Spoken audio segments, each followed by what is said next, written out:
네, 목요일의 남자 글로벌 정치경제연구소 홍계빈 소장님과 이야기 나눠보겠습니다. 어서 오십시오. 네, 안녕하세요. 예, 밤사이에 들어온 해외 증시 상황도 좀 볼게요. 오랜만에 뉴욕 증시가 반등했습니다. 네. 이제 뭐 바닥치고 올라온 거로 해석해도 되는 건가요? 그건 좀 무리일 겁니다. 그 직접적인 계기가 있었는데 예.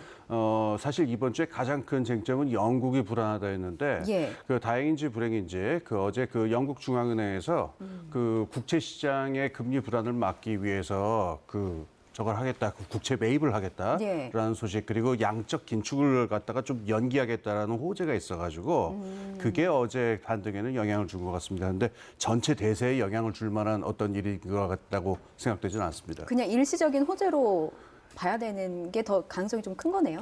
예, 그러니까 큰 대세에 영향을 줄 만한 일은 아니라고 저는 생각합니다. 그렇군요. 그게 우리나라도 비슷할 것 같기는 한데 우리 금융시장을 보면 네. 어제는 거의 블랙 웬즈데이라고 해야 될까요? 그러니까 블루가 짙어지면 블랙이 되잖아요. 그래서 막 개미들의 속마음이 까맣게 타버렸는데 저도 그 중에 한 명이긴 하고 증시를 볼 때마다 속이 타들어간다는 마음을 아마 시청자분들도 같이 공감을 하실 것 같아요. 코스피가 장중에 뭐 2,200선 아래로 떨어졌습니다. 이게 하락세인 거는 알겠는데 하락세가 이제는 얼마만큼 유지될 것이냐 이 부분이 좀 궁금한 것 같아요. 알겠습니다.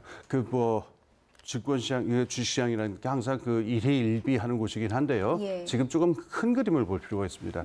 제가 2주 전에 미국 근원물가지수 얘기 나왔을 적에 이게 하나의 변곡점이 될 것이다.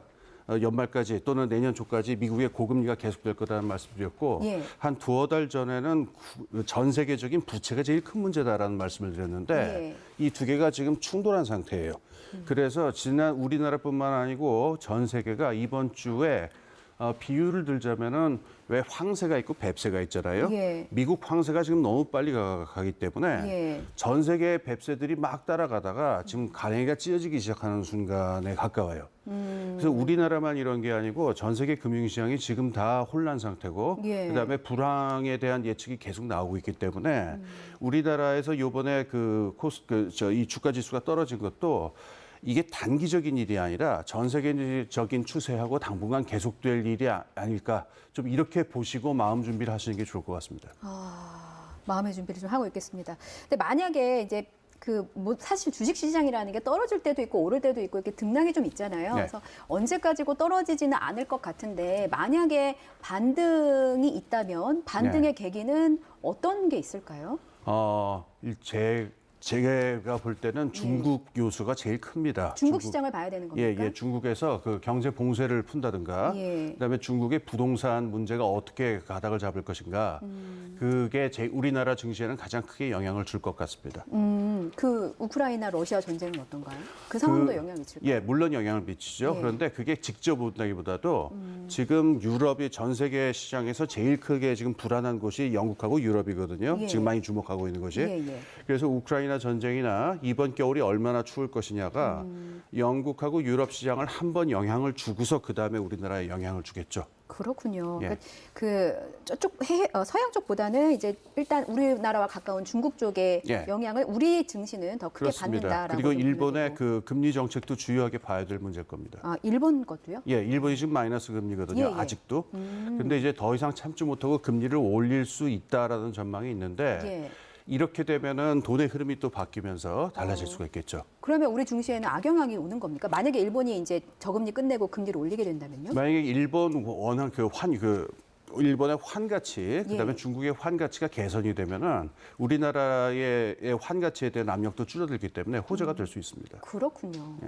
불안한 곳이 또 외환시장인데 환율이 13년 6개월 만에 어제 장중한 때 1,442원을 돌파를 했고 마감은 1,439.9원에 마감을 했습니다. 근데 이게 환율이 앞으로 계속 오를 거라는 전망을 계속 해주셨으니까 일각에서는 1,500원까지도 열려 있다고 봐야 된다라는 시각이 있더라고요. 동의하시는 건가요? 동의하지 않습니다. 왜냐하면은 꼭 그렇게 된다도 아니고 안 된다도 아니고요. 지금같이 불안정하고 빨리 움직이는 시점에는요.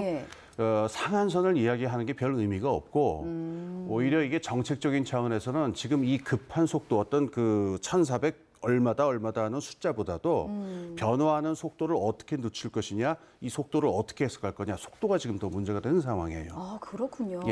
그러면 이 속도를 늦추기 위해서 금융당국이 개입할 가능성도 있다고 봐야 되나요? 이미 하고 있다라고 하죠. 뭐 확인할 수 있는 건 물론 아닙니다만 예. 이미 외환 시장에 대한 그 적이 나왔고요. 그다음에 지금 뭐 증권 시장이나 주식 시장이라든가 국채 시장에도 지금 정부가 이미 개입을 이 국채 매입을 선언을 했거나 그렇죠. 또는 증권 안정 펀드 같은 것도 지금 본격적으로 검토하고 있는 상황입니다. 그렇죠. 말씀하신 뭐 국채 매입의 경우는 5조를 투입하겠다 이런 얘기도 나오고 예. 증시 안정화 펀드, 그러니까 증안 펀드라고 부르더라고요. 예, 예. 근데 이게 그 금융당국이 검토를 하고 있는 것 같은데 예. 만약에 이 증안 펀드가 투입이 되는 시기를 보자면 예. 우리 증시가 지금 2,200선 깨졌는데 지금 예. 당장은 아닐 것 같고 예, 예. 2,100선 깨질 때, 2,000선 깨질 때 뭐 어느 시기로 좀 예상을 하면 될까요? 지금 보도 나온 바로는요. 지금 증안 펀드 잠깐 말씀을 드릴게요. 예. 이건 사람들이 이걸 정부 돈 푸는 게 아니야 이렇게 오해하시는 분들이 있는데 예. 그건 아니고 지난 2020년 코로나 때 증시가 아주 불안정했을 적에 정부에서 그 주도를 해가지고 예. 그 관계 기관들, 금융기관들로부터 돈을 이렇게 객출을 한다 그럴까요? 모아가지고 한 11조 정도를 예. 조성을 한 펀드였었어요. 근데 실제 가동을 하지 않았기 때문에 예. 지금 현재 남아 있는 돈은 한 1,400억 정도일 거라고 알려져 있습니다. 예. 근데 이번에 지금 상황이 워낙 급하니까 지금 밝혀진 바는 그 구체적인 실무적 과정의 검토를 지시했다라까지 나왔어요. 예. 그러면은 지금 그러면은 돈이 얼마나 있느냐, 그다음에 필요한 돈은 어떻게 끌어올 것이냐라는 실무적인 얘기가 끝나면은 아마 바로 시행에 들어갈 수도 있을 것입니다. 제가 뭐 이렇게 금융시장을 잘 아는 것은 아니지만 보통 이런 얘기가 언론을 통해서 흘러나오게 되면 시장은 뭐 반등을 한다든지 좀 안정이 된다든지 이런 기미가 보이는데 예. 어제 이 얘기가 언론을 통해서 흘러나왔음에도 불구하고 어제 금융시장이 안정이 되지는 않았거든요. 예. 그러니까 저는 이걸 보면서 시장은 어떻게 우리 금융 정책을 좀 신뢰하지 않나? 신뢰성이 좀 떨어졌나라는 생각도 좀 들었습니다. 그러니까 이게 시장 불안을 잠재울 만큼의 어떤 그 포인트 지점은 아니었던 건가요? 예, 그래서 사실 뭐 노력한 거죠. 예. 그런데 아까 말씀드린 대로 지금 상황은 우리나라 상황이 아니고 지난 2주 동안에 전 세계적인 금융시장에 대혼란이 벌어졌기 때문에 예. 지금 그 증시가 크게 반응한 거는 지금 영국이 큰 문제를 일으키고 있고 이탈리아도 지금 정치 불안 때문에 정치적인 변화 때문에 큰 문제가 있어요. 예. 이래서 외국인 자금이 빠져나가는 거는 우리나라에서 어떤 정책을 하느냐에 무관하게 달러 강세의 그 추세가 워낙 지금 가속도가 붙어서 올라가고 있어갖고 예. 이런 정도의 구두 개입이라든가 어떤 소문이라든가 어떤 발표라든가 이런 걸로 외국인들의 흐름을 갖다가 잡는 데는 아마 지금 한계가 있는 상황이 아닌가 이렇게 봅니다. 그렇군요. 환율 급등 문제에 대해서요. 어제 기획재정부가 예정에도 없던 간담회를 열어서 환율 급등의 원인은 국내에 있다라는 말을 했습니다. 무엇 때문이라는 거예요? 이 이야기겠죠. 그러니까 지금 국내에 있는 투자자들이 지금 달러 값이 오르니까 예. 자꾸 원화를 팔고 달러를 사가지고 이게 오히려 지금 환율 그 상승을 갖다가 부추기고 있는 게 아니야. 기재부 고위 관료 중에 한 분은 SNS가 이런 얘기가 있으셨더라고요. 예, 그 예. 97년에는 금모으기 운동이 벌어졌는데 이게 뭐냐. 예. 애국심은 어디로 갔느냐 이런 얘기를 하는데 저는 이건 너무 안이한 사태 인식이 아닌가 생각해요. 97년 당시하고 우리 지금하고 우리나라의 그 전 세계에서 금융시장이 차지하는 사이즈라든가 비중도 달라졌을 뿐만 아니라 예. 그 상황이 똑같지가 않기 때문에 여기서 어떤 개개인들의 그런 행태를 가지고 지금 이 문제의 원인을 설명을 한다. 지금 저 세계 경제 전체의 문제다라고 보는 좀 큰 시각을 가지시는 게 옳지 않은가 이런 생각이 듭니다. 찬물을 정신 차려라 이렇게 좀 끼얹어야 하는 상황인 건가요? 저는 뭐 찬물 좋아하지는 않습니다. 예. 그런데 뭐 하여튼 그냥 그 냉수를 한번 마시는 것도 좋은 방법이 아닐까. 그렇군요. 이게 상황이 너무 암울하니까 2000 데드크로스 얘기도 나오더라고요. 그러니까 네. 코스피는 2000선이 깨지고 환율은 2000선을 돌파하고 이렇게 그 X자 모양으로 데드크로스가 일어나는 거 아니냐라는 우려의 시각도 있어서요. 이거 가능성은 좀 낮다고 봐야 되나요? 그러니까 이게 아마 지금 사람들의 불안의 징후라고 읽히는데요. 예. 그 코스피가 2,000 정도까지 가는 거는 뭐 있을 수 있는 일이겠죠. 예. 전에 그 코로나 때도 그 위태위태 했으니까.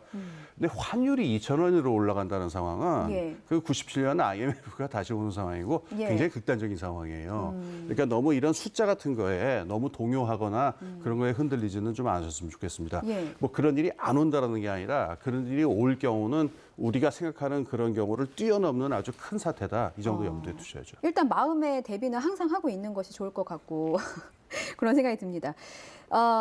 윤석열 정부의 경제정책 얘기를 좀 해볼게요. 이제 네. 2주 뒤면은 뭐 한국은행이 기준금리를 또다시 이제 인상 여부를 결정을 하기는 할 텐데 그것과는 별개로 윤석열 네. 정부의 경제정책의 무게 추가. 예, 예. 기존에는 물가 잡겠다였는데 이제는 경기를 좀 생각하자라는 쪽으로 좀 이동을 한 것 같습니다. 예, 그렇습니다. 예.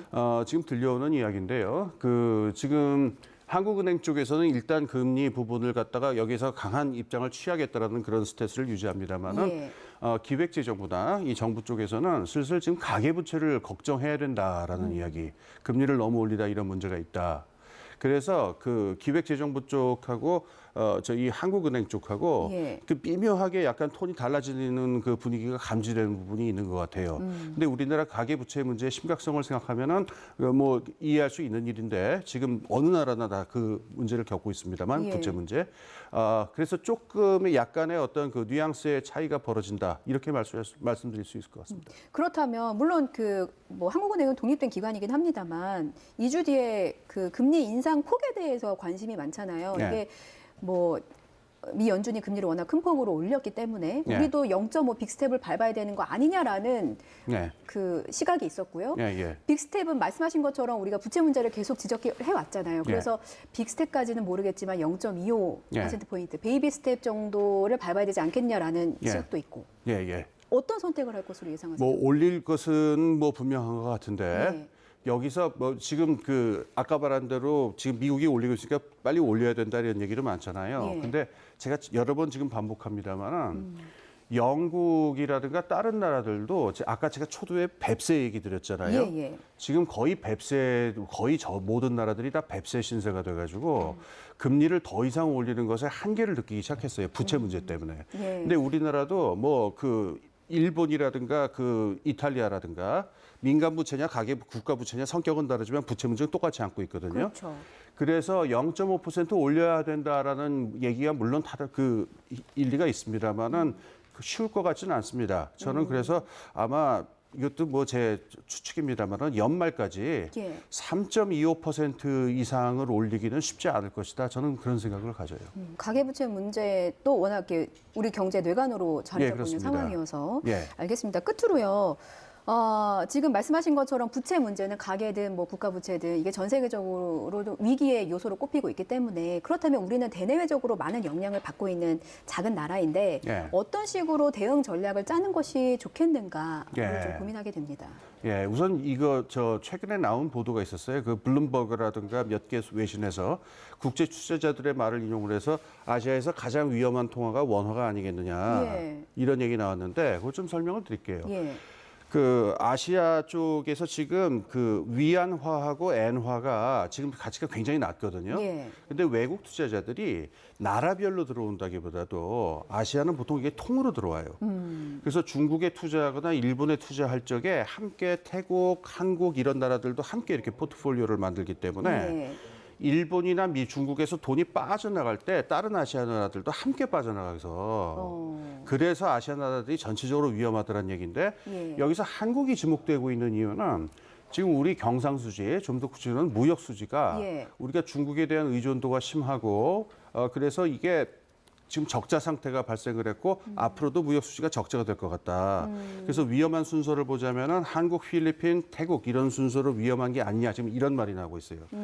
결국은 지금 금융시장에서의 어떤 급박한 저거에 대응도 해야 되지만 예. 약간 중장기적으로 보면은 산업이나 수출 부분에서의 빨리 어떤 조치를 취해야 되는데 예. 이건 경제 문제만으로는 힘들고 외교적인 방책이라든가 어떤 동맹들과의 그 협력이라든가 경제 외적인 방식까지 총동원을 해서 이걸 결합시키는 방식으로 해야 되지 않나. 경제적인 방식 그 매뉴얼만으로 문제를 푸는 데는 지금 한계가 있는 것 같습니다. 알겠습니다. 여기까지 듣겠습니다. 오늘 저희 출연 내용은요. 유튜브에서 다시 보실 수 있습니다. 유튜브에서 YTN 뉴스라이더 검색하시면 됩니다. 지금까지 목요일의 남자 글로벌 정치경제연구소 홍기빈 소장이었습니다. 잘 들었습니다. 네, 감사합니다.